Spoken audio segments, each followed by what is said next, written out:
Alrighty, guys, we are live. Good evening. Welcome to our Aussie X-wing. This one, the game one, is for the Australian Space Force, Australian Plastic Space Force No Heroes League match, round 3. Big time, big mouthful there. And tonight we have Michael Turner. Welcome. Hi. Welcome. And we have Christopher Dunn. Always a pleasure to be previous league winner. Congratulations, by the way. Thank you for your help. Yep. And tonight's commentators are going to be Odin. Hey. And Corey. Welcome. All right. Just note that you've got a double M in the Michael on your overlay. That's how you put it in the lists. All right. No, that is exactly how you put it in our list for submissions. Did? Yep. All me then. It's all me. All right. First M is silent. I'm going to shut up now. It's your job. I'm taking it easy. I'm preparing myself mentally for my next game. So take it away, boys. Okay. So, Corey, actually, let's take a step back. Smack talk! While we still have the players in. Hello? Michael and Chris. Yep. Any smack talk? Beat each other down verbally. Let's see. So I noticed you've got some very good ships over there because I normally fly them. I've gone to the trouble of painting up a striker for you to match because I try to give something pretty to everyone I play against. Yep. You'll note that my Y-wing with the non-googly eyes has got kill markings all over it, and that includes your entire list at the moment. So, look, I'll solo you with just the one teal bomber. It'll be great. Sounds good. This is going to be, well, as I haven't played most of these ships in a very long time, this is going to be interesting, shall we say? Although I think from memory, Chris is running at 200 points? That's so correct. I have a 1 point bid. Yes, that minor detail I'm sure will not come into any factor at all. In fact, if you want to throw that over to me, I wouldn't be surprised. On that subject, who does have initiative? I think I'm going to give it to Chris. Cool. I'd like to know when I need to slam out of a really bad position. Yeah. Now, I'm sure you guys know the stream rules, so I'm not going to go over those. But anything else you'd like to say before we drag you over to your own room and you guys can begin setup? No, I think I'm good. Yeah, I'm good. Shout out to Fly Better Podcast. Thanks for keeping it real. And they've got a special on. You can send an insult to D for $1. So go look them up on their Facebook page. Okie dokie. Well, I will drag you guys into your own room now. I don't have an ear on you, so if you need a judge, just type judge in the chat, pause the timer, and we will get to you. So, good luck, guys, and we will see you on the other side. Fair enough.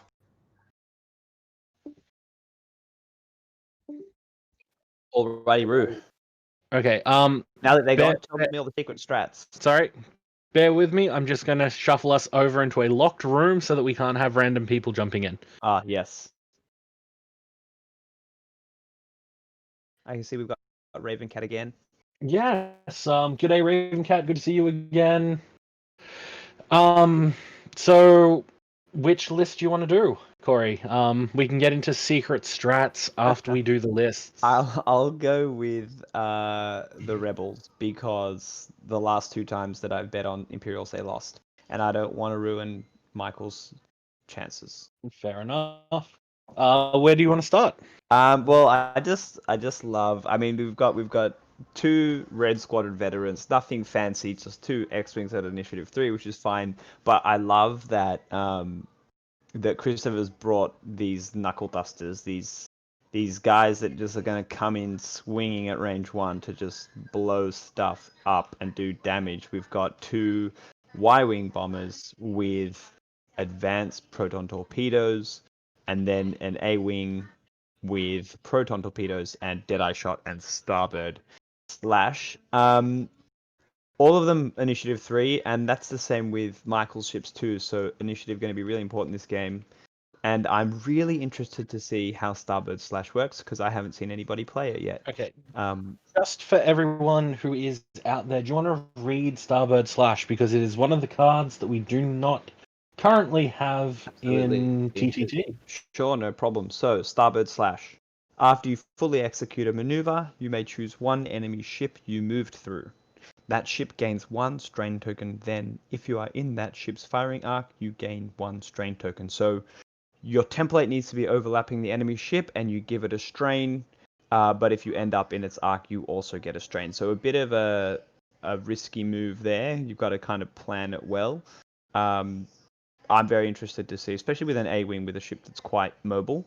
And keeping in mind, everyone watching at home, that these are not the Resistance A-wings. They do not have a turret, so they cannot fly straight over the top and then shoot anyway. They are the superior A-wing. They are. They are. But what I love is Deadeye Shot on an A-wing, right? Like a ship that can get bullseye pretty well, and with 2 dice attack, if you don't end up getting anything good, you just spend that hit or that crit result, and you force an enemy to flip their card. So I love this talent. I think it's super underrated, and I'm very excited to see it. Cool. I will jump over to the other side, and on the other side we have a Sigma Squadron Ace. With the Stygium array, so allows them to decloak, and then if they don't take any shots, recloak for free if they've got an evade. They've got passive sensors and Fifth Brother, so pretty standard loadout, can hit incredibly hard. Is at Initiative 4, so not that it really matters with Chris having the initiative. Then we have 2 Row Squadron pilots with fire control systems, proton torps, advanced slam, and the OS1 arsenal. So we saw these on stream last week. Advanced slam lets them slam, get a weapons disabled token, still take an action after that's red. And the OS1 loadout lets them still fire even though they have that weapons disabled token from the slam. So super good ship, very efficient, very hard hitting if it works well.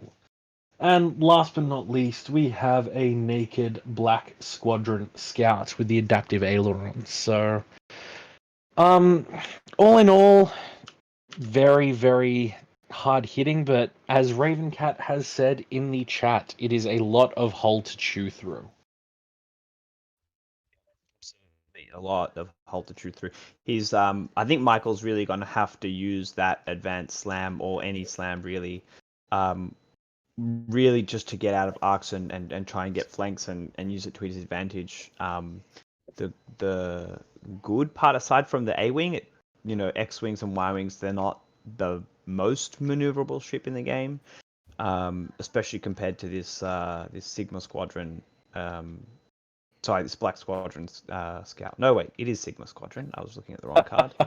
The Phantom there that can really do some crazy stuff. So good matchup. It's really going to be a matter of Michael not getting taken down early. Yeah, well, Michael does have the positional advantage, so and I all of his ships will be moving last. Correct. And time has started. I just want to go for it. I just wanted to talk about the upgrade here, the configuration on the Alpha class. Yeah. The OS1 Arsenal loadout. So yes, they get to shoot with the disarm token, which is great after doing an advanced slam. But if I'm not mistaken, if they use all their proton torpedoes, they can reload a proton torp and then shoot in the same round. They can. That is awesome and crazy. I love just these psychological effects that you have where your enemy thinks, oh, he's out of torps, but he isn't. Yeah. Now, the only other thing that I want to bring up on that subject, just changing my hand to spectator, is the OS1 loadout only works against ships that you have locked. So, you can, as when you've got proton torps, it doesn't usually matter. You usually have them locked anyway. But just something to keep in mind, they can't use it if they had I believe it's a cannon? Nope, it's missile. So Yeah, they do couldn't have use it if... a different cannon configuration where they Yeah. essentially get the same thing, but they shoot from a cannon instead. Yeah. What I'm actually trying to say is if they took things like the proton rockets, they couldn't use that and reload and use that in the same turn if they had a target lock, or they couldn't actually fire that if they didn't have the target lock with the OS1 loadout. So just something to keep in mind. Not usually relevant, but it can come up in niche cases. Now, Corey, while the first few rounds are happening, what are your thoughts on this positioning, the rock positioning?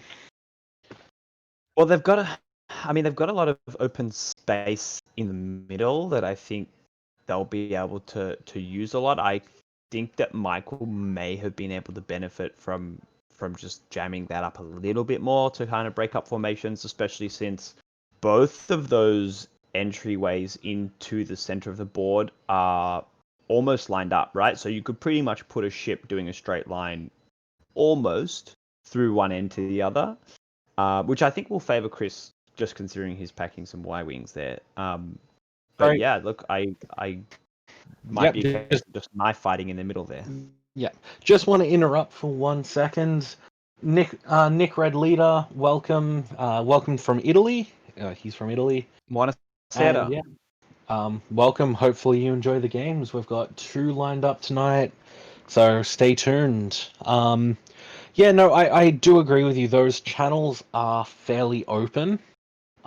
It looks like there's probably going to be some form of joust. It may not be a full-on joust.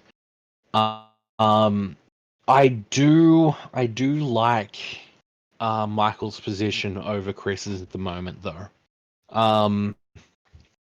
Having that Sigma Squadron Ace on the outside, able to decloak in towards Michael's board edge, and then fly in up towards the rocks to escape if he thinks that those charge. Equals. Equals. Foils. Okay, good to know. Okay.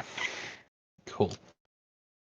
So I was wondering what they were typing there for a second. But yeah, so he can, if he thinks that the yellow X-wing and the A-wing and the gold squadron, the turquoise gold squadron, are going to come in through those rocks to their ship right, then that Sigma squadron can decloak to its ship right and then go forward, or potentially go around and flank. If it feels threatened, it can decloak in towards Michael's board edge and come, disengage. Also, the pink row squadron can actually do a 3 straight into a 3 turn and potentially just absolutely destroy something in the flanks as well. True. So, I mean, the thing there is the A-wing at least has a few more dice, but that being said, we've all seen a blank out before, and there's no heroic for the rebels. So yeah, could just tear a whole big chunk in a ship there. Now, Nick, we do have 2 games tonight. This is our first game. We do have another game starting in approximately an hour and a half, hour and 45. Had to double check the time. Where are you from? Which city are you from, Nick? So, coming in, sorry, Corey, pick a side. Pick a side and tell us how you would be approaching this engagement from where the ships are now. Yeah, it's kind of 50-50. I personally would probably risk the joust with the rebels, like playing rebels. Risk the quick maneuvers. Try and get rid of that striker there. Maybe even the orange row squadron alpha class. Not so much worry about the flanks. I think just because of the extra maneuverability of Michael's ships, both with the Sigma Squadron and the slamming Alpha class, that trying to worry about your flanks and turn into them and kind of block them isn't worth it, because they're probably just going to be able to outmaneuver you anyway. So I'd go for the risk, and I'd go for the joust, and we see Chris running in here with an X-wing, so I hope all other ships are going to follow suit as well. Nick says that he is from Parma. Nice. I love your prosciutto there. That sounds like it would be very good on a piece of chicken schnitzel. Oh, there you go. He does say. Yeah. So yes, yeah. I think you're correct. I think the Rebel should not be doing a one straight to victory here.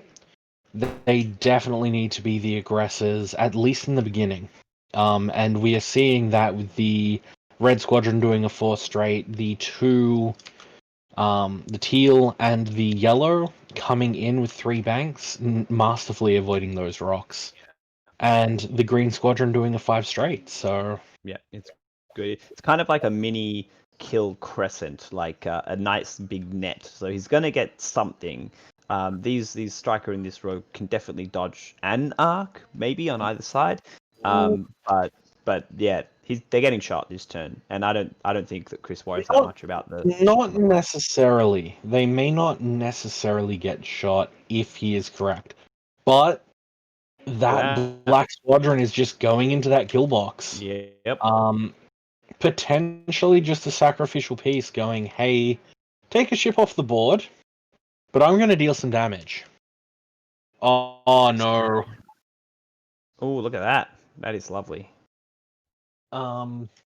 So looking into it, Michael was wanting to do the 3 bank, then into the 3 hard, take the target lock, take the stress, and potentially fire down something. Exactly, and exactly as you predicted before, correctly. Now we've got a slam here, coming in, probably an advanced slam to grab a target lock, maybe. Yeah. There we go.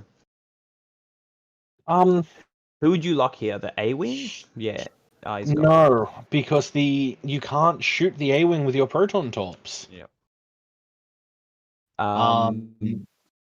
You need to get damage in the Alpha Strike. Yeah. Especially if you're trading a ship at this point. Yep. And I mean, look, they don't. Chris didn't win the last league for nothing. I think that was just such an amazing play from him to predict that bump. I don't think that was an accident at all. We saw the fast maneuver with the boost in. Yeah. And I mean, from his perspective, that Alpha class kind of limited it himself because he had the rocks on either side. So Chris knows he has to be doing a straight or a fast and or a bank, sorry, and the only way to get that flanking shot is to bank and then do the hard turn with the advanced slam. So just such a good read. Nope, we have dice rolls. We have a hit crit with a spent focus into just a single evade. And that was into the red X-wing. You're taking a shield down, not getting shot back. Yeah. Always a good deal. However, we are going to see that the only thing that's likely to really eat shots this turn is the Black Squadron. I cannot speak tonight. Black Squadron Scout. Now, do you spend the focus here? So this is going into the Rose Squadron. And evade. I suppose he didn't. No. Spend it there? No, not if you're taking a proton torp. Yeah. No. I definitely agree with that statement. Now, I would have spent it on it. Oh, this is range 1. Here we go. Now, I've seen a striker being deleted before. Yeah. In the range 1 shot. And that can do it. So you got to spend that focus. He's not getting shot. Not dead. He took an evade. Yes, that's correct. So spends it. Spend the evade, take only half points. Half points in the first engagement is great. I mean, it is only a 33-point ship that scored 17 points, but it is points on the board. Yeah, and don't forget that is all that this the Green Squadron A-Wing needs to just chuck a 1 hard, and then can boost to get the striker in a bullseye. Just chuck a hit, 1 hit, that's all you need, and you're exposing a card there. So such a good setup for Chris. Takes 1 more damage. Now, if Chris does not lose this ship here, There we go. it is probably if Michael does not lose this ship here, it is probably very bad for Chris. Does get the 2 hits, does die. Oof. Strikers aren't built to last. No. And that seems to be the design philosophy of the Empire. Nothing's built to last. Nothing has shields. Well, very few things have shields. So now it does get to shoot back. So, and I think something that does not usually get addressed in games is target ordering. I 100% agree with Michael's ordering here. He's choosing to shoot with the dead TIE striker in hopes of stripping that focus off that proton torp. Yeah. Yeah, 100% correct. Ordering is something that I had to learn.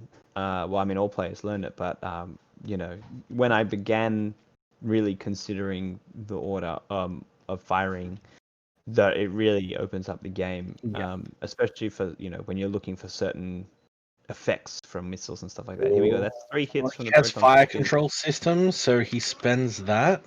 Yep. Doesn't no. spend the lock, which is why he can still use it. So 2 hits and a crit, not bad. That's definitely another shield. This should be 3 dice. It is range 3. No, it is a missile. I keep forgetting. Yeah. So that's a shield and a crit, if I'm not mistaken. Nope, just 2 shields. Okay. So yes, welcome. it's the yellow that already lost a shield. Yeah. Whoop. Boop, boop. Welcome to Crazy Vulcan. He will be on commentary duty with us. Well, not us, but with the Fearless Gundarks and SEA X-Wing on Thursday. So, that was not a good engagement for Michael, unfortunately. He just could not push the damage he needed through. Yep.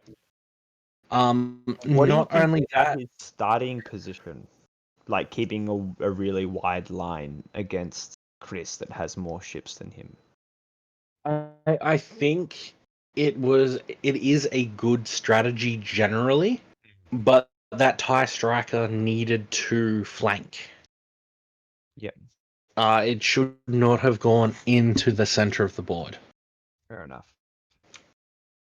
On the flip side, this cloak, I don't know that I agree with this cloak. Well, he can only go one way. Exactly, and that's the problem. CG Murray is a May ability. It is not a must. True. So Michael could have chosen not to. Unfortunately, though, for the Sigma Array, if you don't do the cloak, you lose the chain, right? You need to spend another turn taking an evade action in order to chain up that decloak. So you lose that ability to grab a focus and an evade or tiger lock and evade. So I think this could be just a good opportunity for Michael to kind of set up the next turn. The only problem is that both of his Alpha class ships are stressed, and they're on the other side of the board. So everything's going to be turning in on those. Yes. Vulcan, the angle on stream is not great for where that Phantom is. When you can actually move around, that two straight decloak lands you smack bang on that asteroid.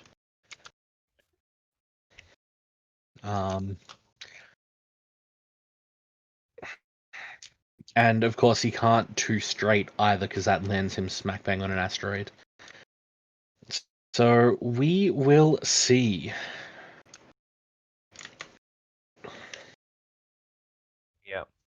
So Yeah, I mean, run away. I mean, you could possibly, I if he's mean- going to use it to set up this Sigma array, he could do the straights or the one banks. I think with the Alpha class to clear the stress, and try and slam forward, like just getting away, because not many of Chris's ships are going to really be K turn probably. The alpha class starships. So that I'm not Look at that dial. pissing in. Well, so that I'm not doing stuff in people's pockets that I shouldn't have. That's an Australian expression that Nobby would get quite angry at me using. Got the 1 and the 2 straight are blue, and then the 2 banks are blue. Yeah. So I think a 2 hard from that X-wing is probably going to block most of those. Yeah. Wow. Hard position here. Flat up against one side of the board, and the other side is ships, and the other sides are asteroids. So, it's just not an enviable position to be in. Yeah, Vulcan brings up a good point. He doesn't have to decloak, but that means that he's not taking shots. Yeah, true. Um, Although I suppose if he did want to set himself up for the next turn, he could just keep the cloak and target lock and be fine. Yeah. But he's doing it, so probably going to see a straight maneuver here. I don't think a 3 bank will fit past that. And we see the starboard slash from the A-wing. Yep. Actually, sorry. The orange row is not stressed. The A-wing was stressed. Ah, there you go. However, that strain may be cleared on a blue maneuver. Mm-hmm. So, that's a very good topic from a design. Ooh. Yep, and there's that 2 hard that I called. Yeah. Great call. But a very good topic from a design perspective is a lot of the A-wings are relatively low initiative. For instance, this green squadron is initiative 3. Starboard slash seems to be in that design space where on the surface of it, it's a really good design. But in practice, is it actually that useful? There was a blog post that I saw. I can't remember the name of the post. I'm sure someone in the chat can probably help me out with the name of the post. But essentially doing the math of how useful Starboard slash is. And it depends. So essentially, if the ships are modded, the strain is worth much more. Mm-hmm. But if the ships are unmodded, then it's not worth as much. Yeah. Sorry, I'm just laughing that. Oh, I may have screwed that up for them. Do you think it's broken? No, no, I don't think it's broken at all. he has what I like. Find the wrong dials. Oh no. Anyway. No, I don't think it's broken. So yeah, it is hard. It is a hard design space in the engagement phase to actually have something that is of use, because if you're a low initiative ship and you give something that can be cleared on a blue maneuver, you kind of can get shafted if you're versing high initiative ships. Yeah, especially if they've got a great dial. Yeah. Nick and Mars, just keep in mind that these are Rebel A-Wings, so they can't take Heroic. I still believe Heroic should either be 3 to 4 points or available to all factions. It's very hard to tell when variance is the most important thing when determining how often a talent will be used. Like, you know, you have different talents that are that you can use continually in every engagement, and you have talents that are kind of hard to pull off and they have a bigger reward. Yeah. With Starboard Slash, I think it's very difficult. It's kind of hard to pull off, but then even after you pull it off, there is a Yeah. chance that you're the only one suffering. Like, as you said, if your opponent if you move first, then your opponent does a blue maneuver, they remove the strain. And if you happen to be in their arcs and you gain to strain yourself, well, all you've done is give yourself a strain there. Exactly. I don't believe it is a May ability. No, it is a May. So that is a point in its favor, I guess. Mm-hmm. But on the subject of variance and heroic, I know Nobby 100% disagrees with me, but when you look at cards like heroic that are purely variance based, when you're flying at such a high level that if you're outflying your opponent, the only way you can generally lose is bad dice. Heroic is a variance tool that triggers on blanks that would have lost you the game had you been flying perfectly. Yeah, absolutely. Now, it is not necessarily the best upgrade that you could possibly have, but when you're at the same level that Nobby is flying and you get heroic, sometimes you've got to rely on dice, and heroic just bails the resistance flyer out when they get a bad day with dice. Yeah, I've heard arguments for both sides. It's really hard for me to decide whether it needs to be raised or not. I mean, I've also played against, you know, people with heroic that have used it almost every turn, and it feels so bad.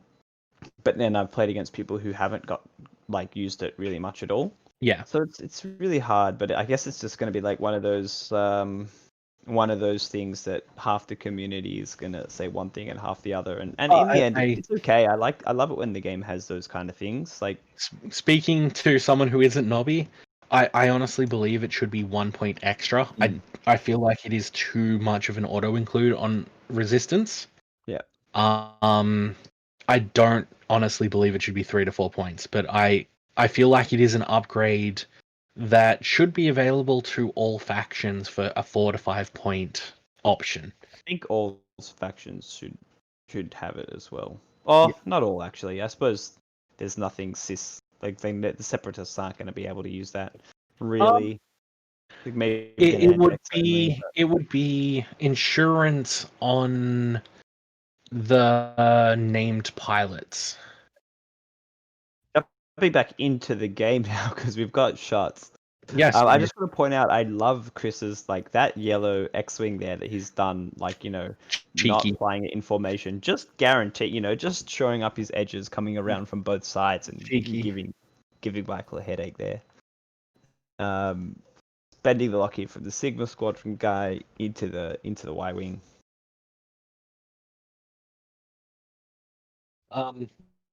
Yeah, we are sparking some debate in chat. So using Fifth Brother here, so it is a hit crit, and that is on the turquoise console fire on the turquoise. Woof. Awesome that it's coming in from an initiative 4 because now that Y-wing's going to have to roll.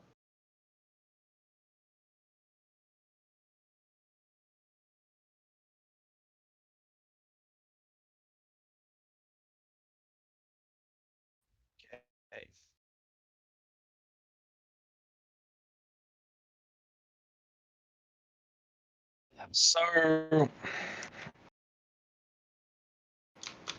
let's now, and he gets a blank. Yeah. So unfortunately, I feel like Michael may have needed that. He really did, especially considering he's not getting any other shots in. Angry reason, I do agree with you. It should not. I would love to see FFG come in with more limited upgrades. You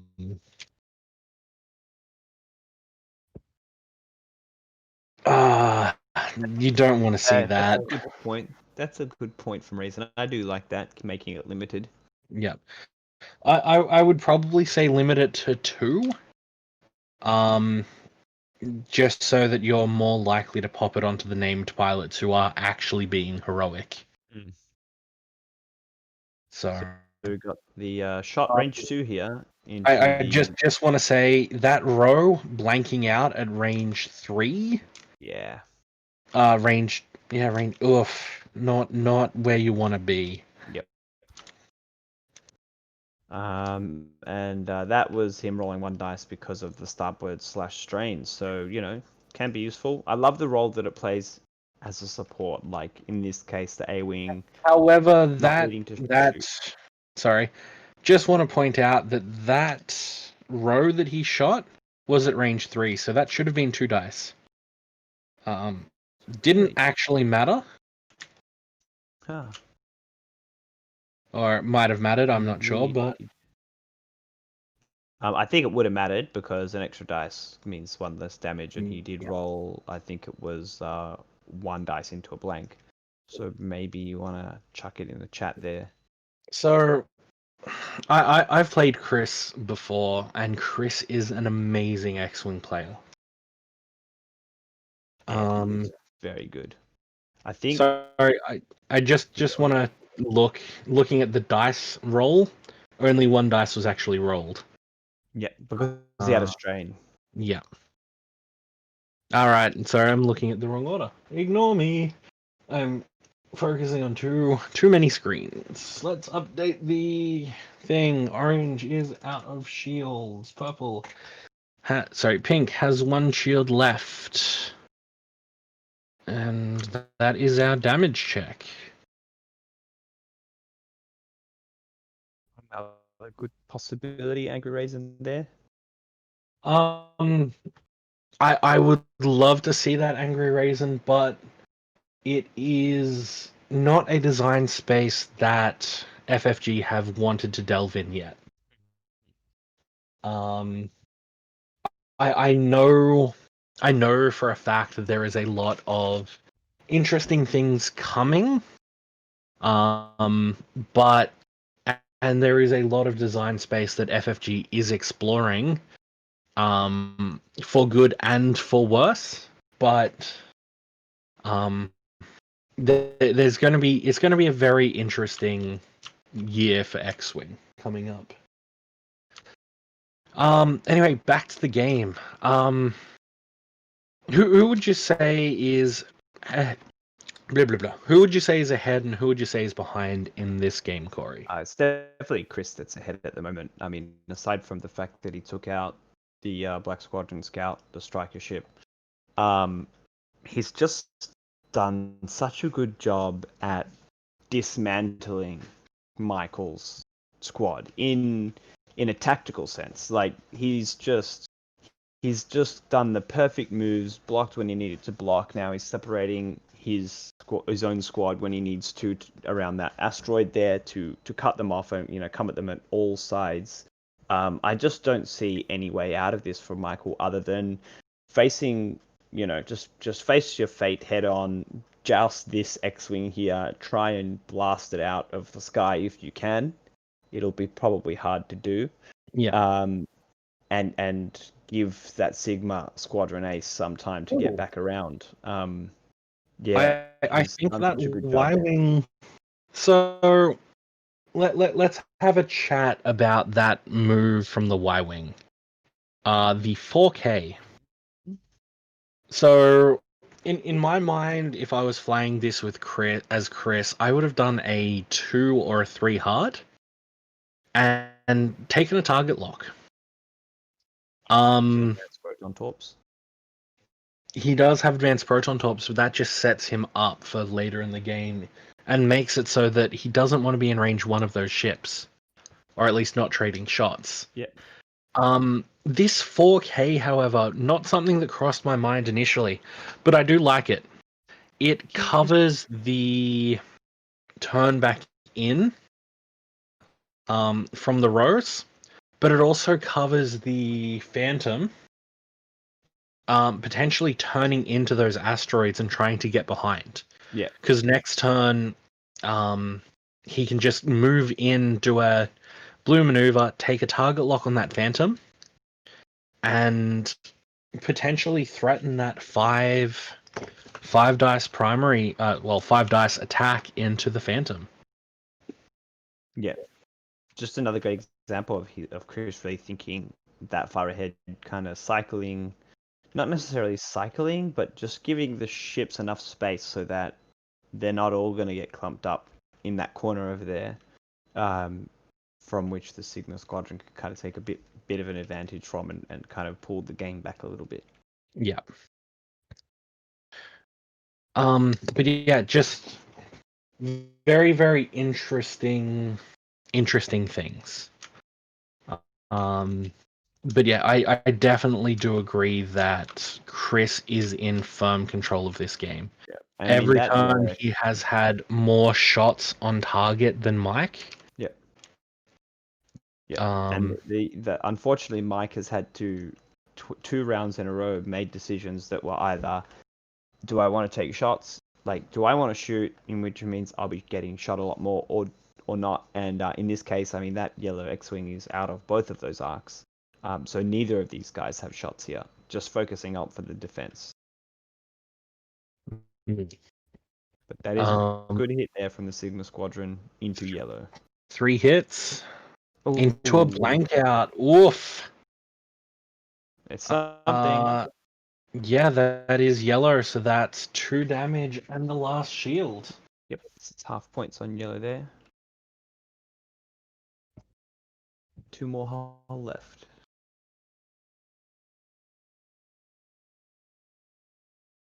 But unfortunately, nothing else is firing to capitalize on that. So, This one is obstructed. woof! Look at how close that is. Visual. So, have you had a look at this, Corey? Yes, I have. Visually, I would call that in. However, this is why we rely on the whatchamacallit. Yeah. But I think the chat was saying both of them are actually in at range 3. It definitely looked in. Yes, they are. It's just the exact same line by the look of it. But... Yeah, it was the last, like, it was the furthest out, so you couldn't see the blue line. Interesting. So it looked like he dodged a damage there. Looks like he's dodged potentially dodging a damage here too. Ooh, focus up here. He does have focus. I think you do it. You never know what the next is going to run. Well, and he is only what else is? Hang on. What else is firing at it this turn? The yellow X-wing, I believe, still has to fire. It's going to be range 2, or actually maybe even range 1 with a focus. Yeah, he did spend it. Oh, that's range 2. Just range 2. Cool. Angry Raisin, thank you for coming in. Love to see you come back later. Okay, so I think he's firing into the pink instead now here. Oh, 2 natties there. That's good. Yeah. Safe. Yep. All right. Was that one damage? One damage. Yeah. Ooh. So just so you know, that was into pink. Oof. Yeah. Just so you know, pink is now down 1 hull. Yep. So I got it. Woof, woof, woof.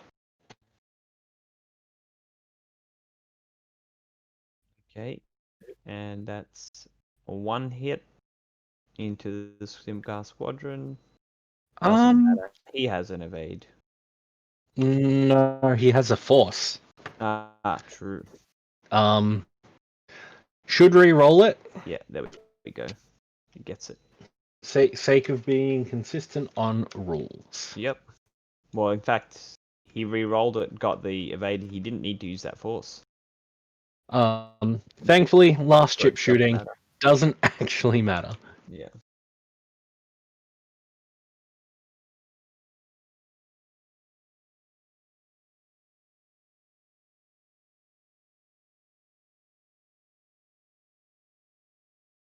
Okay. All right. So now, at least now, these alpha classes, they have some space to get around, but like to run away. I mean, they can just straight, and then if they really want to, straight again.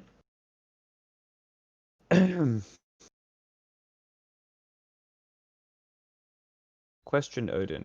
Can these alpha classes slam into a red maneuver? I believe so. Okay. Well, they don't have K turns anyway. Their 4 is red. What really wanna red get out of maneuver would they be slamming into, however? Well, they've only got a 4. It's just if they wanted to get as further away as possible. But a 3 and a 3 So should do it. sorry, I believe they can slam into a red maneuver, but they can't do a red maneuver into a slam. Of course. Because they'll be stressed for their action. Yes.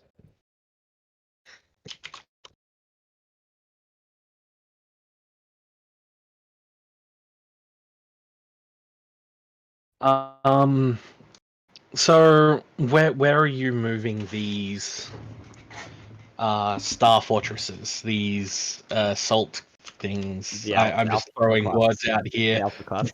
That one. So hard. Do they have 1 turns?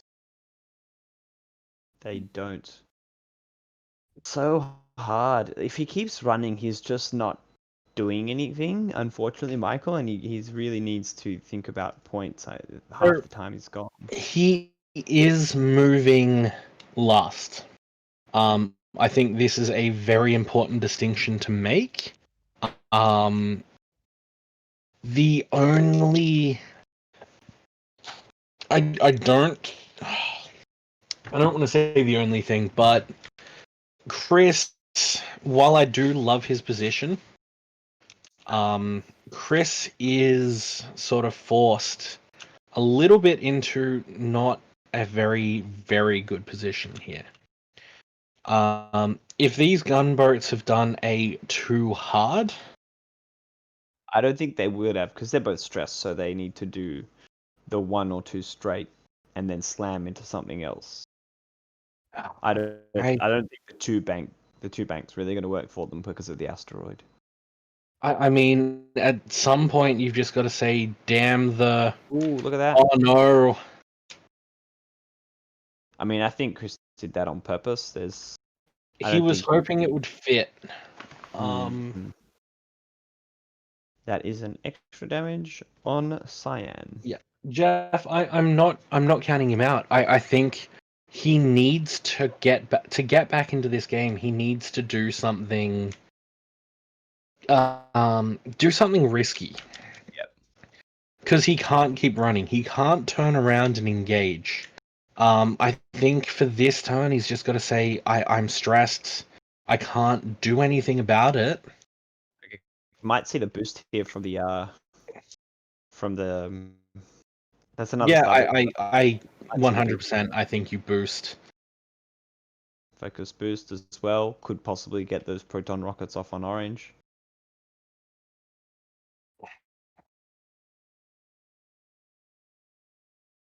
He's thinking about it. Yeah, the tough call is just if they won straight, then they can just proton torp. Well, they can't. I don't. Well, they can. If they won But straight, if they he can mark up. boosts, no. But if he boosts, Oh yeah, it doesn't actually. You're right. That'll be in range 1. Yeah. Nope. 2 straight.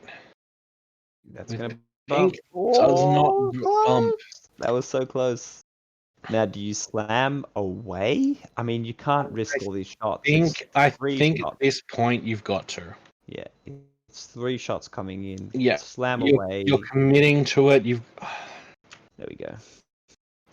I would have liked to see the 2 bank. Yeah, he's not giving himself the best opportunity to turn around here. No, he's not. It's going to take 2 moves, right? He has to turn and then turn again. But he's I suppose he could stressing 2 himself. turn and then 2 turn But he's stressing himself. He's not allowing Yeah, that's himself the true. opportunity to do that. That is true. Mm.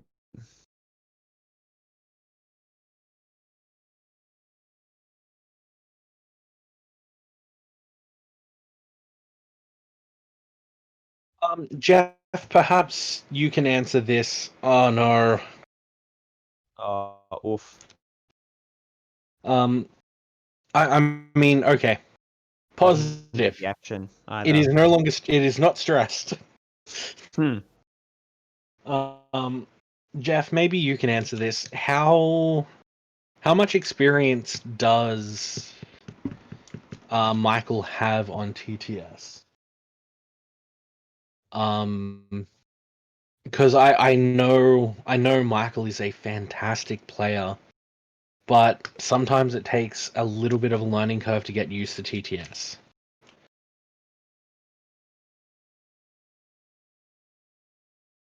Yeah, it's So- hard to get out of that cycle. Like when you have an ability, like a ship ability, Yeah, where you get to do two actions or something beneficial, but it stresses you.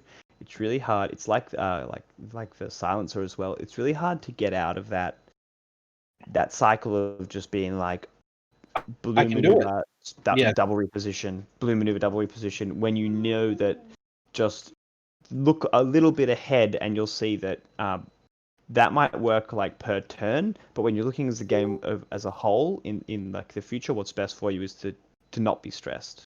That is a good shot though into the looks like the Y wing,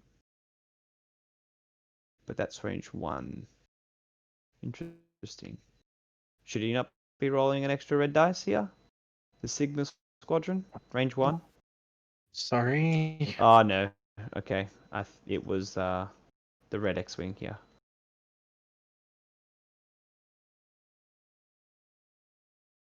Damaged engine and stunned pilot. Woof.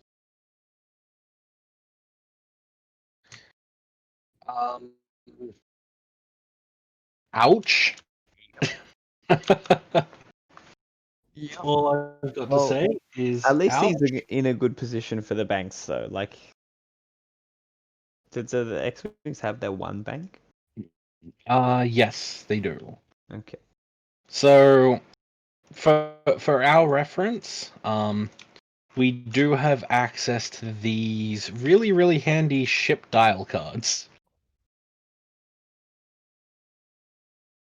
Let's pull the X-wing out.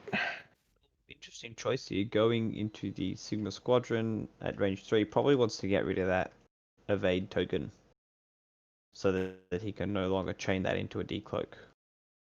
That's nothing there. Stress ship, so has nothing. Yeah. It is definitely dangerous.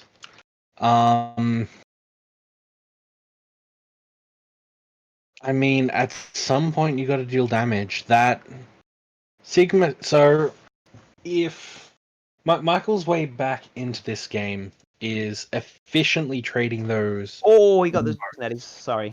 So this is a tight moment for Michael, and he's. Oh no, he rolled an extra dice, so he had to re-roll.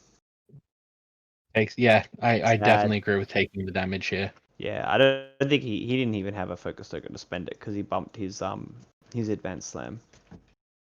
That was on red though.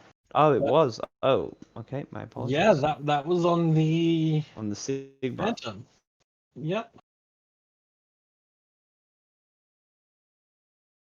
It's one crit from the Y-wing here, and he gets the evade.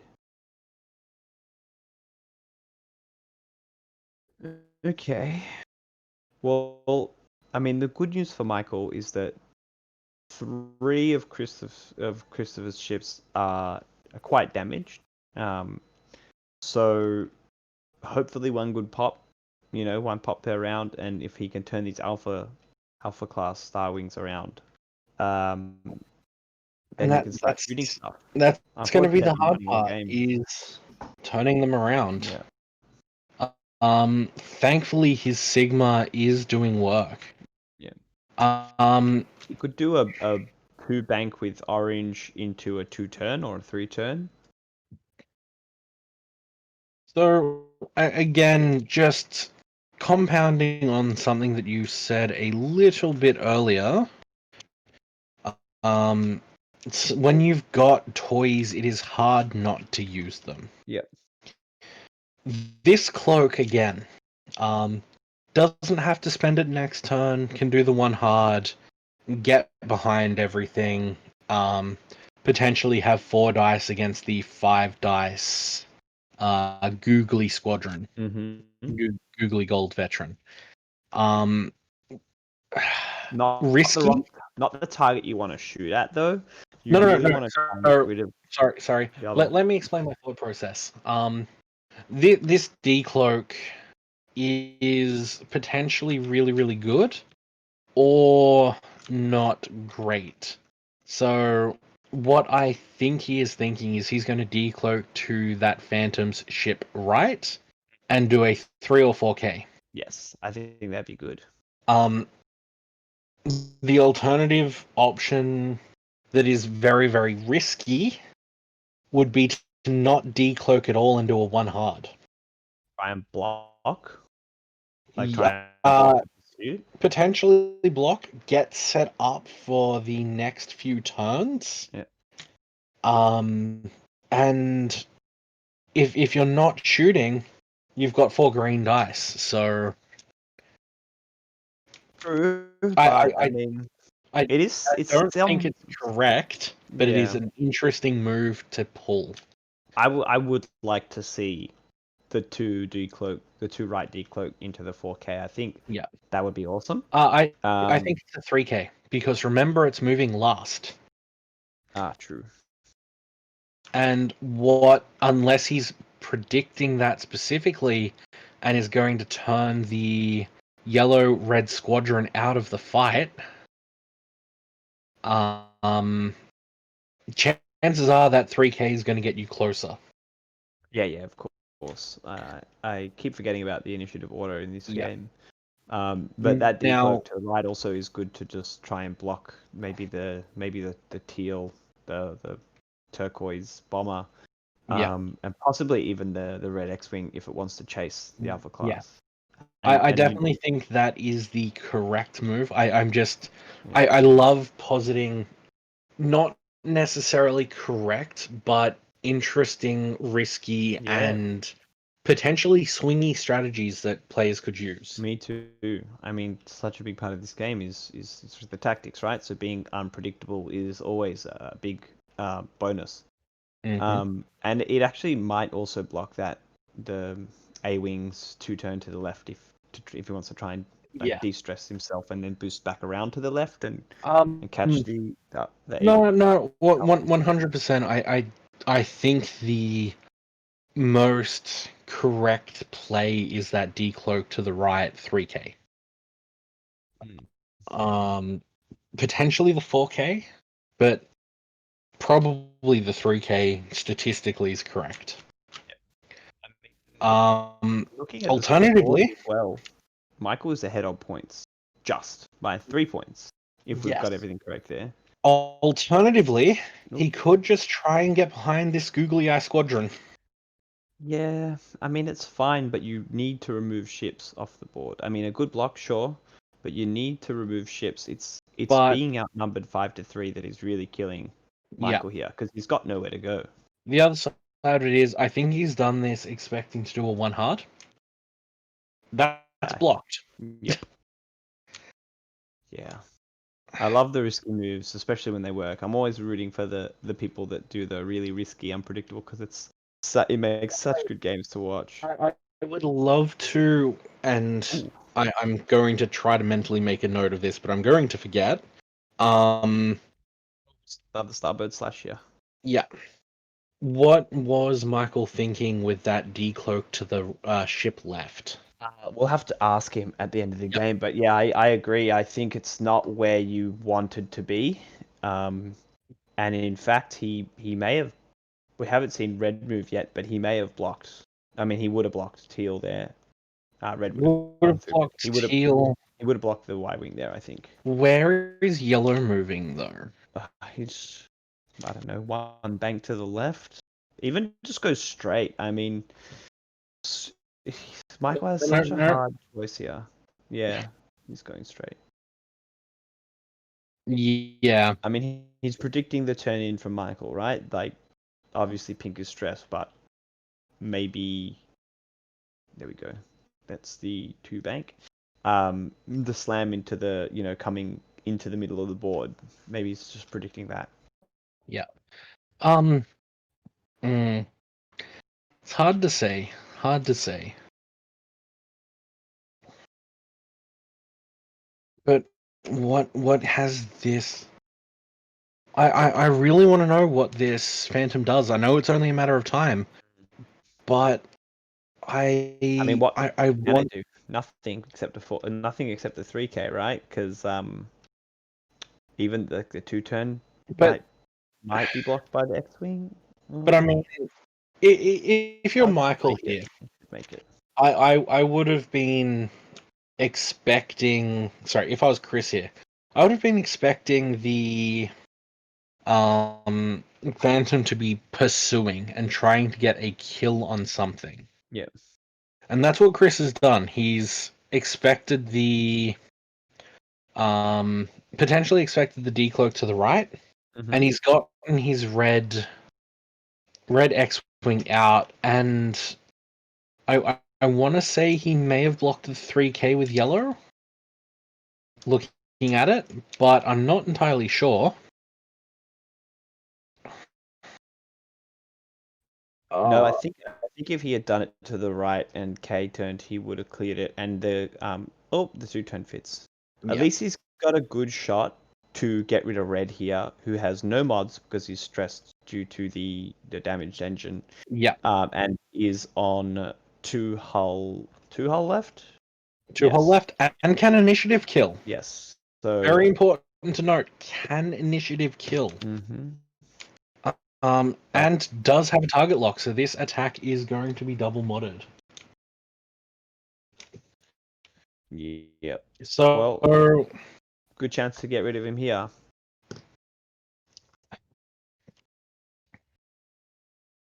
Very, very risky play. I now understand what he was going for. He was hoping to catch this turn in, I think. Hey, it worked out for him. I mean, all good to okay. you know. Hasn't worked out yet. That's true. That's a good point. Let's see what these dice do. It's worked out for him. That's so good. Don't. He's got the crit anyway. No. You spend the focus. It's an automatic death. Yeah, but he might need it for defense. He's got. Oh, he is taking range 2. Just one, and it might be. Sorry, he has force. It's automatic death. Yeah, perfect. Die, X-wing, die. Yep, and that is a crit hit. Pulling away in points as well here. What are the crits? Pilot. One was structural damage, the other blinded pilot. Boop, boop, boop. Just so the people at home can track what crits are out of the deck. Mm-hmm. And like read the cards like in blackjack, and then correctly predict the next crit. Yeah, Jeff. I 100% agree with you, Jeff. In the break between shots, a lot of the original 2.0 conversions, I feel like FFG were being, FFG were being very, very conservative. They didn't want another 1.0 where everything was broken. And I'm not going to say that we've had power creep, though I think we have. I think they've crept actually back into the design space of first edition again. What do you go for here? Yeah, it's gone for the ace obstructed at range 2.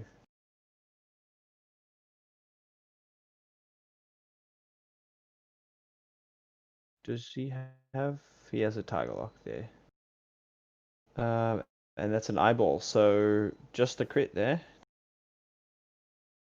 Nicely done.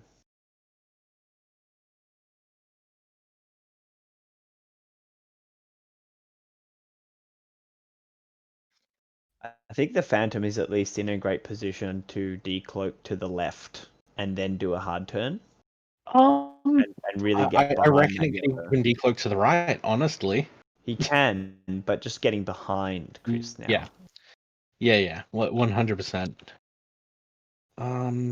I don't think he can decloak forward. I think he's just clipping that asteroid. Yeah, he's going over it for sure. Now we see the shots back. Keeping in mind, blue is Proton. undamaged. Cannot spend a lock, only has fire control system. Yeah. So hit crit. Takes both, I think. Doesn't have a focus there. Yep. All right, cool. So, I mean, this is what Jeff was saying. You can't count out a player. Now Michael is ahead by just over 20 points and is actually in an okay position. I think in a decent position, maybe for the first time since the first engagement, can actually turn in and get a fair shot off with the orange. Pink's still a bit out there, but I'm really looking forward to what he's going to do with this Phantom here. And, could possibly initiative kill another ship. Yeah. What would you go for in this case? Would you try and get rid of the X-Wing or the I think the X-Wings are the better choice at this point. Because you're moving last and every ship you have has a reposition option. I don't think you're in too much danger of getting caught with the advanced proton torps. Yeah, I think he's far away enough. Only this orange one maybe might get caught with the blue, but he's got advanced slam as well. So if he sees that he's at range 1 or even in the arc, he could just choose to slam out. And that's what I mean. He has a reposition on all of these ships. Because you do have that barrel roll on the Sigma. Or if you're feeling incredibly in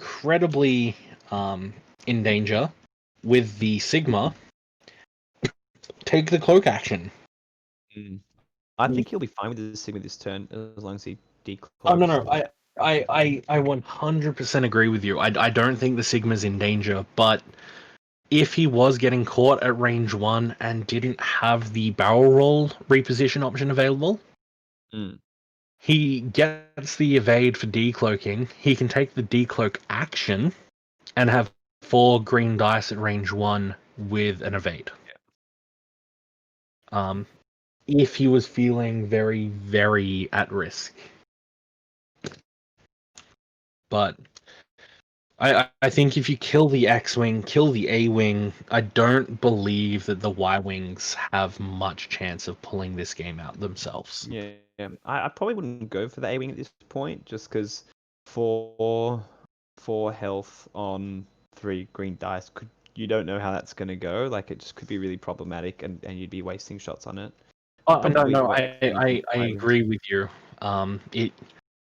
I'm thinking Magical Christmas Land with 15 minutes on the board. If Michael can kill that X-Wing and remove that A-Wing, I think he's got the game locked. I think if he removes the X-Wing, he's fairly likely to win if he can remove that X-Wing and he doesn't lose the gunships, which he shouldn't because of the position of the Y-Wings. Yeah.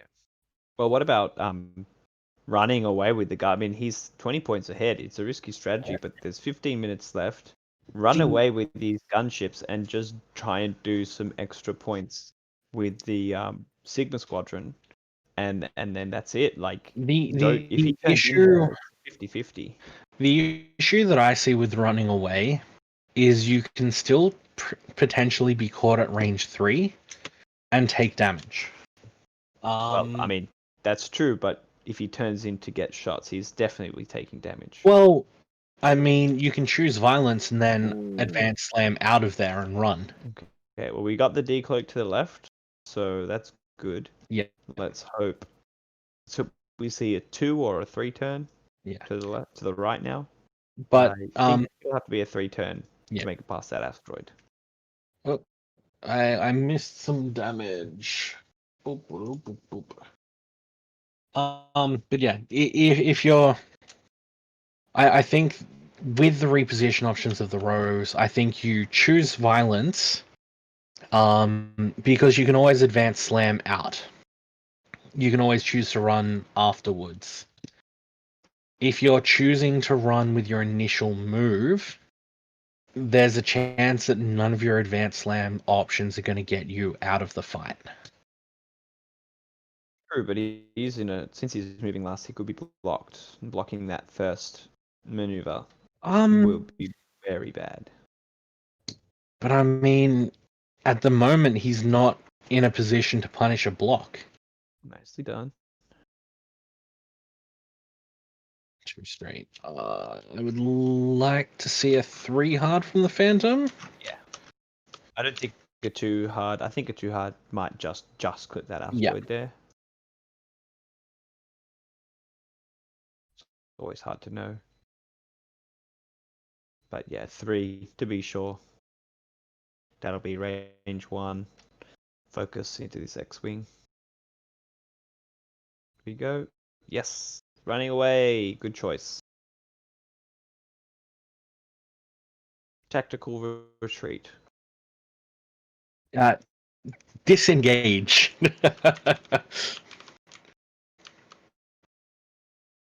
A legit maneuver. Yep, not taking any shots this turn. That is perfect. Exactly what he wants. Draw out that time. 10 minutes left by the time the next round starts, or even less. Make Chris do all the work.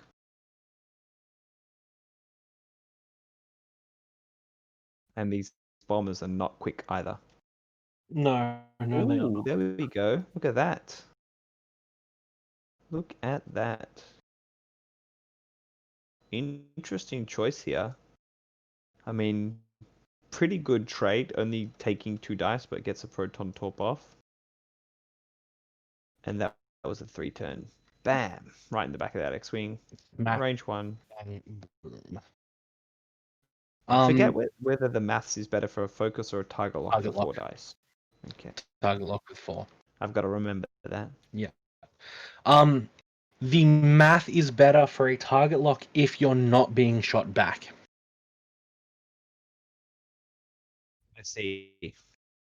That makes a lot of sense. So if you're in this position, you always take a target lock, especially if you've got the force. There you go. Doesn't he need to reroll that 1? But if you're getting shot back, there is That's gonna be 2 crits going That's through, and that's dead X-Wing. Dead X-Wing. So good. Good job, Michael. I have to shake his hand virtually, and tell me he's done an unbelievable job. What were Bringing this those game back. crits? We want to see. I might just get you to flip over those crits for our, because it does actually matter with direct hits. Yep. I will just. He got one evade, so it's supposed to be hit, crit. Okay. Yep. So it Orange will be. hand to the rescue. Yep. So that one should be the first crit. Yep. Hang on. Yep. I'm just. Yep. There we go. Fuel leak. So it is 1 damage. Yep. And now we go take another one. No. So you need to flip this one over, and then it's a fuel leak, which is another crit. Okay. So the. I see. Shall we just take one? Yep. Sneaky. Loose stabilizer. Okay. Yeah. And that's the end of the crit chain. Cool. Yep. Gonna keep these face up. There we go. So the fuel leak should be flipped face down, but that won't matter. Just so that they could see what they got in case they were wondering what we were doing. Okay. All right. Good to know that the damage comes in after the next crit. Yeah, so fuel leak triggers after they take critical damage. So when they take a crit, Mm-hmm. if it's a fuel leak and they take another crit, that fuel leak is basically a direct damage, direct hit. But it comes in after the other crit is resolved. I loves Jeff's comment in the chat that he dreamt he beat Michael and had to ring him to apologize. Oh wow! By the way, did you see that whiff of a proton torp into the Y-wing? 4 dice only got a crit, and then the Y-wing got a natty evade. Beautiful. Still a good turn for Michael. I'm impressed. This is such a good game to watch. Yeah, trainer torps. Yeah. Simulation torps. And I mean, just also, Chris has lost both of his big guns. He All has other ships have the 2 dice on the chassis. Yes, these Y-wings have the advanced protons, but trying to chase an alpha class gunboat with the advanced slam and going first is going to make putting a range 1 advanced proton very difficult. it is. The most he can hope for is the proton rockets from the A-wing. Yeah. Now we're in another position where the only decloak option is to the left. Just nailing this home. I know most people who watch us are experienced X-Wing players, but for anyone who is new that is watching, that may not be in live chat but is watching in previous games, work out your turn zeros. This rock placement has been a absolute pain in the rear for Michael. Pain in the hull. Yeah, every time he has, well, not every time, but most times that he has decloaked, he has had limited options. That's not where you want to be with any sort of ship that maneuvers before moving. So now that is not to say for anyone watching that this rock deployment is incorrect. It's just a point that I really, really want to drive home to new players is knowing where to place your rocks in any matchup is an incredibly important skill. I mean, the hardest part about it is you look at your enemy's squad and you think, what do they want to do, right? What can they do? Yeah. So, for example, whenever I see a Millennium Falcon, all I am, or I should say a YT, what is it, a 1300? I should say, I'm always thinking, okay, 80% chance that they're just going to be going around the asteroids, strafing with their turret. That's just normally how so many of them are played. Yeah. So you want to kind of create a bigger, wider circle so that it gives you time to get away from them and stay on the other side of the board, and they need time to keep coming around. Michael's feeling confident with 5 minutes on the clock. He's choosing violence. Yep. But as TMT said as well, like, good point. X-Wing is a game that comes down to the last turn. So, Yeah. I mean, yes, be happy with your progress so far, but don't be overconfident. And definitely don't stay at range 1 in front of that Y-wing.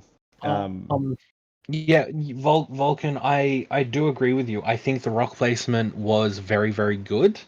And I'm not saying that Michael was incorrect in any of the rock placement, nor was Chris.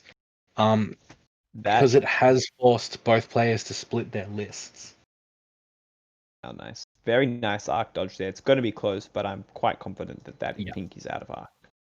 Yeah, I'm not saying that this area is wrong. It's just something that I really wanted to note for new players is have a plan going in with where you want your rocks. Even if it is not defined up until if he's bringing 2 X-wings, 2 Y-wings, and an A-wing, I want my rocks placed exactly here. But if you're versing Rebel Beef, know roughly where you want your rocks. If you're versing a droid swarm, same thing. Just have a general plan. Only one hit, Ooh. range 1, not the best. Great block from Chris there. Ooh, has the focus. Is he going to spend it? Interesting. Yeah, I guess he's only firing 2 dice. Yeah. Not only that, but orange. The only other shot that's coming into him is orange with a proton torp. And when you've got one dice, one green dice, you spend the focus when you can on defense. Yep. So that's TNT one hit. 100%, but it's not. The damage going through. Sorry to interrupt. That's the damage going through to orange, and I think that's going to be half points as well. I believe so. No, TMT, I do agree with you, but when I first started playing X-Wing, I was not thinking about turn 0 at all. It took me 6 months of playing before I started actually considering rock placements. Debating whether he wants to spend the target lock here, I think. It's just rolling. Yeah, I don't think you spend the target lock. I think you're really hoping to get a Double modded advanced proton. yeah. But yeah, the other thing, TMT, is I wish when I was watching X-Wing reps, at around the 3-month mark, that someone had specifically pointed out the importance of rock placement so that I could have started considering it earlier. Oh my god. That's a double proton torp. Okay, at least he gets 2 hits, but that's a double proton torp that's 4 dice into only 1 natty. It is. Does take it though. thing. Look at that. Hit crit. Fuel leak. Nobby, this is the last proton torp that needed to be reloaded. Yeah, he's got no more. So, yeah, has got no more. What was that crit? Fuel leak.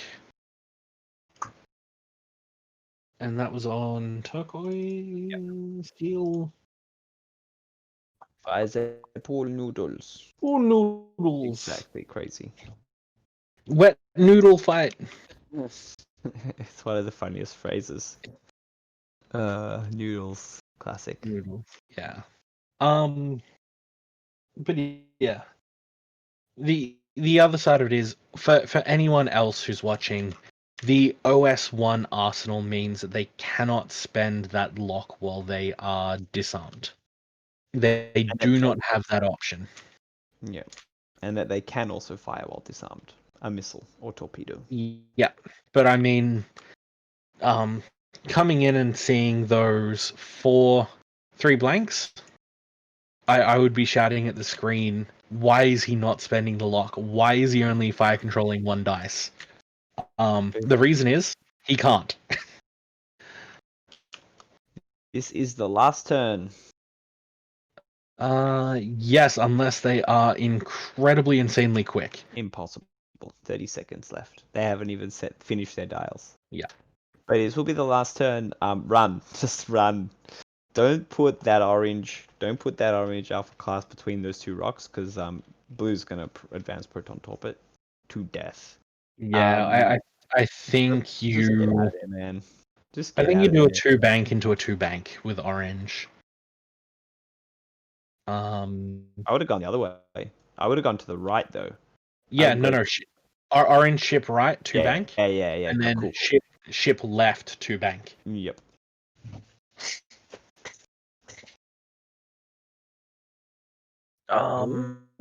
What? Yeah. What? Well, in this case, because you don't need to set your slam, 2 bank to the right. Yeah. 2 bank to the right. Man, it's just flying off the board this turn.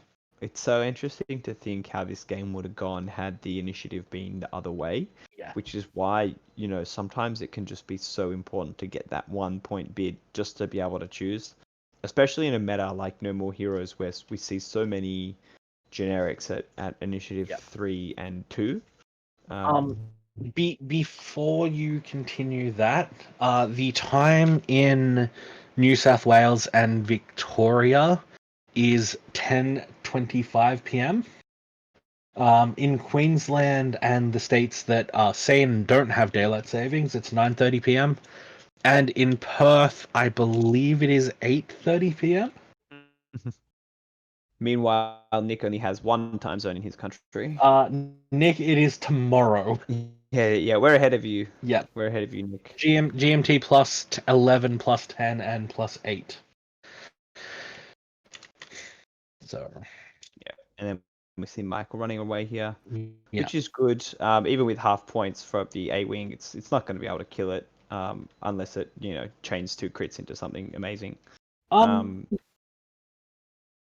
Lies. We are not both wrong. I said that it is not yesterday. We are just ahead of their time. Today. His time zone. It is today. Today's the day. I said good day, sir. Good day. Nick, are you playing in Coruscant? Italian Nick? I'm assuming your name is Nicolo. All right. So Here we go. Can the A-wing get double crits into a direct hit or fuel leak? I mean, theoretically, There's one. Oh. One. Nope. Oh, he's starting again. Yeah. Theoretically, Oh. I think you spend a. No, you're not in bullseye. No. Never mind me. Yeah. Takes one. And spending it wouldn't have done anything anyways. He's already got half points, and there's no way you can kill it. There's no shots this round for it. That's the game. No other shots. Wow.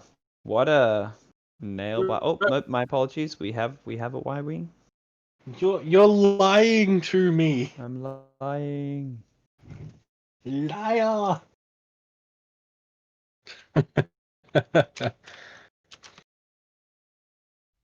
Yeah. Hey, double evade. Well done. Spends the focus for the 3 evades. Now that's the end. Let's drag these guys in. Yeah. My 4. Everything. Hey. Grabbed the so I think decided the game's over. Congratulations, Michael. Thank you. Amazing game to both of you. It was such a nail biter and swinging from one side to the other. Incredible game. Just a question. Let me just figure, because I've been tracking points here. That's destroyed. There's half on that. Don't I have half on both the gunboats? You do. Not destroyed. There we go. So I'm well behind. Okay. 185 on our scoreboard. Thank not you. way behind. I honestly didn't care what the score was. I just didn't track it. I made him. That's fine. I'm going to shoot stuff with proton torpedoes and a Phantom. Yeah, so it's pretty much I knew this game I had no chance really, because the only thing I could kill was the striker, and the other stuff I was never going to be able to catch, because without the initiative, he could just opt out of any engagement that didn't suit him. Yeah, which is what he did. So, correct. Yeah. But you did put it up, and like the way you deployed in your first few maneuvers into the first engagement, and then the subsequent 2 or 3 rounds afterwards, you had Michael in such a good pinch, in such a good vice, making it really difficult for him, which was really great to see, and it forced Michael to get creative. But I wouldn't say that you didn't have a chance. I said I think that you played so well that you definitely had a chance there. My ships certainly tried. I'll give them that. Yeah. I think the biggest thing for this game was the Phantom just going around and going, "Here, you die. Yeah, you die. Yeah, you die." I will say, just double checking the dice luck. If you had rolled a little bit better, that game could have been a lot more even. You were so close to eliminating a gunboat, and then it becomes a much closer game. But unfortunately, dice are dice. Yeah. It is a variance game, and I just want to say, Chris, you played amazingly well. The first half of the game was a masterclass in low initiative Rebel Beef, and then Michael, you were just displaying a masterclass in how to fly the Alpha Star Fortress, Alpha Star boats, whatever they're called. Alpha class gunboats, I think. Yeah, the Alpha class Star Wings. God, Star look at Wings, these. there we go. Wings. That's also known as run away, run away, run away, run away as fast as possible. Yeah. Yeah. But I mean, you showed that violence is not always the answer. Sometimes it's just about continuing to reposition. No, violence is the answer. It's just sometimes delayed. Yeah. Oh no. Degree of violence. You would- need yeah. violence to win, but sometimes it is not the answer to the immediate problem at hand. Yeah, and the problem, the biggest problem I had was at least the last two proton torpedoes kind of fell a little flat. Yeah, they were wet noodles. You were firing wet noodles. But then again, considering I can't re-roll all the defense dice. Yeah. Attack dice. There's only so much you can do. But I did get 4 proton torpedoes off. You did. It was very impressive. We have a question. I want to ask you both a question. This is directed at both of you. At what point did you feel that the game turned? I'd say probably when the Phantom. For me, probably when the Phantom started engaging. And I remember that passive sensors were a thing. Yeah, passive sensors are always a thing. They're great. For me, I knew that if I didn't catch the gunboats in this initial engagement, I needed to take at least one of them off. Yeah. And they once they got away from me, I was never ever going to be able to catch them. The only thing that could possibly have caught up was the A-wing, and I needed that to try and fend off the Phantom because it's the only thing the Phantom cared about. And I also knew that the A-wing was never going to line up a proton rocket because he could position after. But just the threat of having that there. The poor A-wing had double duty. Had to first of all chase the gunboats and scare away the Phantoms, and the Y-wings are like, we know we're never going to get an APT off because even if I get a miraculous shot in arc, he can just slam out. And you did see one occasion where he just slammed into me because he's like, I'd rather not get a shot with an APT. Yeah. So once I got behind them, that's half the fight, but then they can run away. Yeah. So the net was gone. Yeah, part of the reason I slammed into it was also because I didn't think I could quite clear the A-wing's arc, so I went for getting shot less. Yeah. Sorry. Do you just want to explain for anyone who is new to X-Wing, who may be watching or may watch in the future, why passive sensors is such a good upgrade on the Phantom? Because they don't natively have a target lock. It basically means that the one thing that they couldn't do in this edition was get extra attack dice mods. By giving them passive sensors, they get around the fact they don't have a target lock. It also means that in games where the Phantom isn't the last thing moving, that you can target lock. You can target lock a ship after it's moved, so you can figure out what you need to shoot after the fact. In this format, where there's only one Initiative 4 ship, it's a little bit easier, and you're just using it as a delayed target lock action more than anything else. Yeah. I mean, the first round of shooting, I completely forgot that I had Fifth Brother and passive sensors. Didn't quite get as good of an attack into the X-wing as I could have, but at least I remembered before it went too long into the game. Yep. And Stop interrupting you now, Corey. That's so good.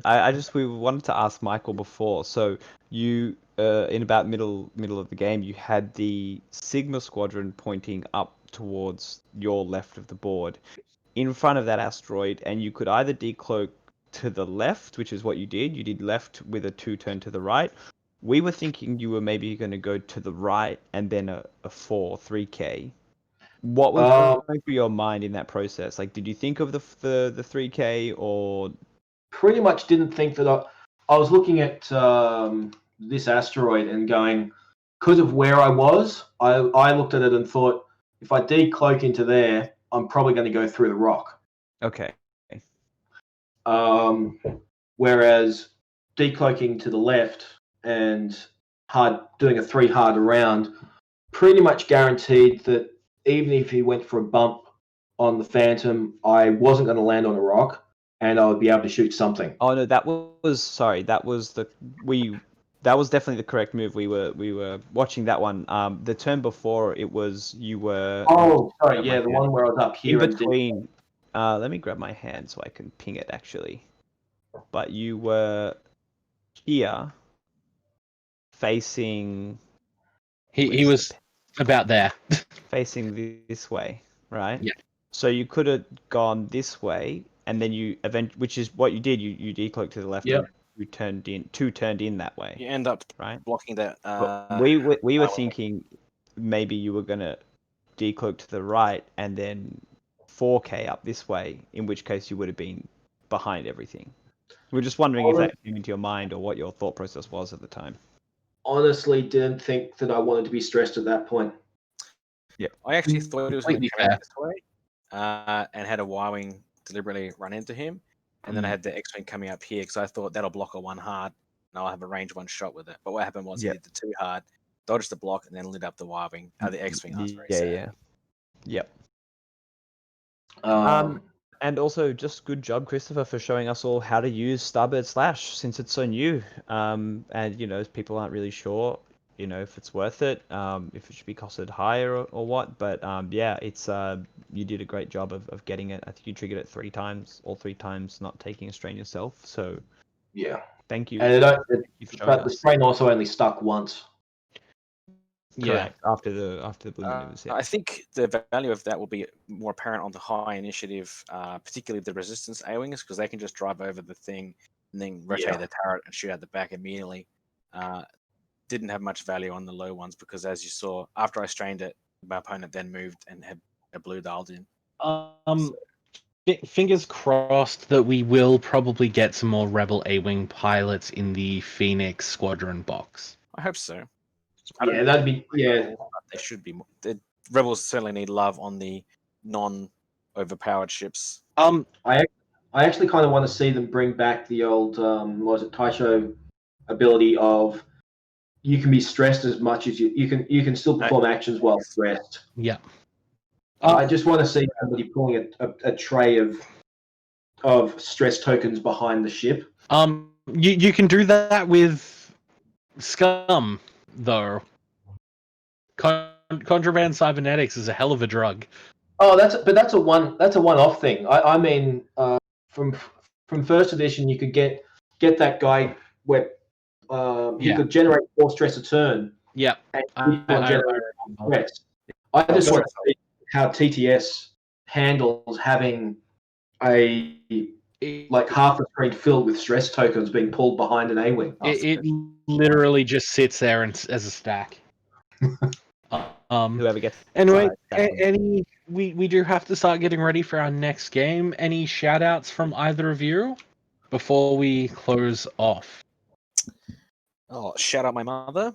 Thanks, Mum, for keeping me alive all these years. And shout out to stealing my Wollongong brethren. Sorry that I couldn't bring you victory this time.